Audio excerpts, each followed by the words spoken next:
ಕಲ್ಲಂಗಡಿ ಬೆಳೆಗೆ ಸ್ಟಾರ್ಟಿಂಗ್ ಬಂದು ನೋಡ್ರಿ ಎಷ್ಟು ನೀಟಾಗಿ ಹೊಲ ಹೊಡೆದಿರ್ಬೇಕು ಅಂದರೆ ಸ್ಮೂತಾಗಿ ಎಷ್ಟು ಪೌಡ್ರ್ ಆದ ಥರ ಹೊಲ ಹೊಡೆದಿದ್ವಿಪ್ಪ ಅಂದರೆ ಸಾಲು ಭಾಳ ನೀಟಾಗಿ ಬರ್ತವೆ. ಮಲ್ಚಿಂಗ್ ನೀಟಾಗಿ ಕುಂದಿರ್ತೈತಿ.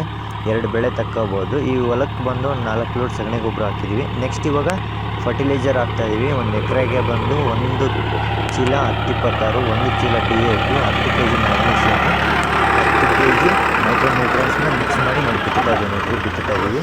ನೆಕ್ಸ್ಟ್ ಬಂದು ಇದಕ್ಕೆ ಲ್ಯಾಟ್ರಲ್ ಹಾಕ್ತೀವಿ. ಲ್ಯಾಟ್ರಲ್ ಹಾಕಿದ್ಮೇಲೆ ಮಲ್ಚಿಂಗ್ ಹಾಕ್ತೀವಿ. ಮಲ್ಚಿಂಗ್ ಹಾಕಿದ್ಮೇಲೆ ಸೀಡ್ ಹಾಕ್ತೀವಿ. ಈ ಲ್ಯಾಂಡಿಗೆ ಬಂದು ಸಿಜೆಂಟಾ ಕಂಪ್ನಿದು ಸಿಂಬಾ ಅನ್ನೋ ಬ್ರ್ಯಾಂಡಿಂದು ಸೀಡ್ಸ್ನ ಚೂಸ್ ಮಾಡ್ಕೊಂಡಿದ್ದೀವಿ. ಈ ಸೀಡನ್ನ ಈ ಜಮೀನಿಗೆ ಹಾಕೋಕ್ಕೆ ರೆಡಿ ಮಾಡ್ಕೊತಾ ಇದ್ದೀವಿ.